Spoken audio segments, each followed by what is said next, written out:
சின்னதாக ஒரு விஷயம். ஒரு சிலர் இருக்காங்க, தான் செய்யக்கூடிய தப்பு தனக்கே தெரியாது அப்படிங்கிற மாதிரி பாவலா காட்டிட்டு போகிறவங்க நிறைய பேர் இருக்காங்க. அதில் ஒரு சிலருக்கு தான் இந்த பதிவு. அடுத்தவங்களுடைய காலத்தையோ நேரத்தையோ அவங்களுடைய எதிர்பார்ப்பையோ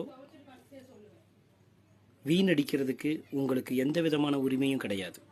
உங்களுக்கு வேணா உங்களுடைய காலம், நேரம், எதிர்பார்ப்பு எல்லாமே சுயநலமாகவும் சுயநலத்துக்காகவும் உபயோகப்படுத்தக்கூடிய கேரக்டராக நீங்கள் இருக்கலாம். ஆனால் அடுத்தவங்க அப்படி இருக்கிறதுக்கு வாய்ப்பு இல்லை. எதிர்பார்ப்பு அப்படிங்கிறது அவங்களுடைய உயிர் போல கூட பார்த்துட்ருப்பாங்க. காலம், நேரம் பொன் போன்றதுன்னு சொல்லுவாங்க. இல்லை, அவங்களுக்கு அது உயிர் போன்றது போல இருக்கும். அது நீங்கள் உணர்றது தான் கஷ்டம். அந்த பாதிப்பு தனக்குன்னு ஒரு முறை வரும்போது அந்த வழி என்னன்னு தெரியல கூட நீங்கள் உணர்வீங்களான்னு தெரியல. அதனால் அடுத்தவங்களை எதிர்பார்க்க வைக்கிறது, அவங்களுடைய நேரத்தையோ காலத்தையோ வீணடிக்க வைக்கிறதுக்கு நீங்கள் காரணமாக இருந்துடாதீங்க. நன்றி, வாழ்த்துக்கள்.